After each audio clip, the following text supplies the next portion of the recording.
kita akan lanjutkan bahas tentang modal awal 1 juta untuk membuka kosmetik. Nah, kemarin kan kita sudah bahas tentang melihat dulu peluang yang ada di sekitar kita. Kalau memang sudah yakin akan membuka toko kosmetik, langkah selanjutnya adalah mencari supplier. Supplier itu adalah yang akan mengisi produk-produk di toko kita. Hari ini aku akan spillkan, bagikan link toko-toko supplier di marketplace yang biasa jadi tempat aku belanja produk. Sebelumnya sih biasanya aku belanja tuh di toko offline di daerah aku pergi ke grosir terus belanja. Tapi dengan kemajuan zaman kan, toko-toko grosiran itu mereka bikin toko online juga di marketplace.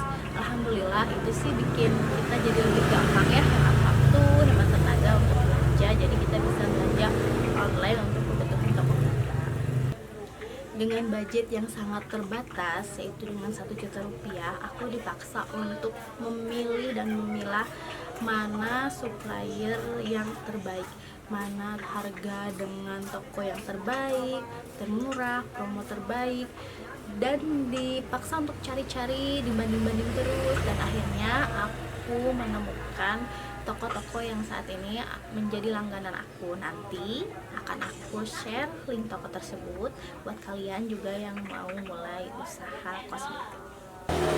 Penting dicatat, tidak semua toko di marketplace itu terpercaya. Ada beberapa toko yang jual harganya murah tapi produknya palsu, dan itu sangat banyak. Kita harus jeli dalam melihat review, melihat penilaian toko. Nggak semua barang kita bisa beli. Jangan terpaku pada harga asal murah.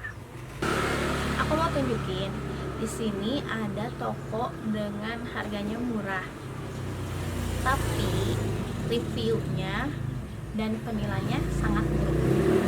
Kalian harus rajin-rajin cek review produk dan penilaian toko. Jangan sampai terjebak, sayangkan itu modal jadi sia-sia kalau dapet toko yang gak amanah. Nah, bandingkan dengan toko ini.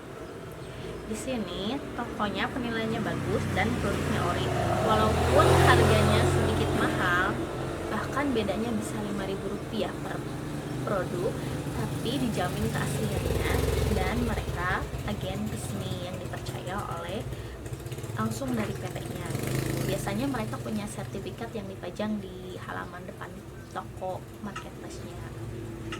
Selanjutnya, kalian juga harus rajin chat tokonya.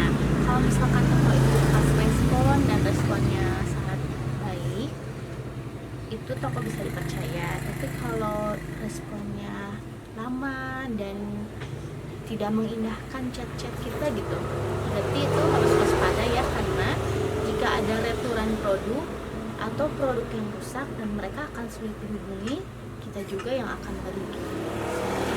Jadi harus benar-benar lihat chatnya, mereka membalas kita bagaimana, dalam ada kasus returan gimana. Nah, kalau udah ketemu toko yang baik, berarti itu udah bisa jadi langganan kita. Tapi lama kelamaan, setelah aku mulai berjalan ada lebih dari 6 bulan, ada sales-sales yang datang ke toko buat nawarin produk-produk mereka. Bahkan ada yang sistemnya titip dulu, dibayarnya nanti.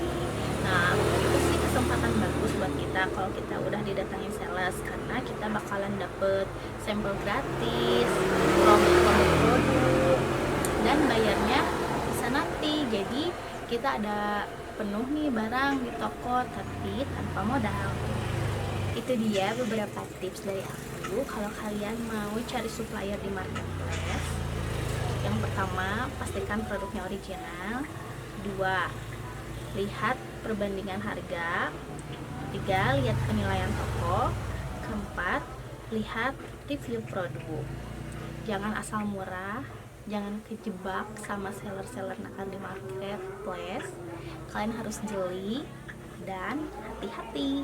Jangan lupa untuk cek link di deskripsi aku, karena di sana aku bakal list toko-toko langganan aku yang sudah terpercaya, dan bisa kalian cek-cek harganya untuk perbandingan toko kalian.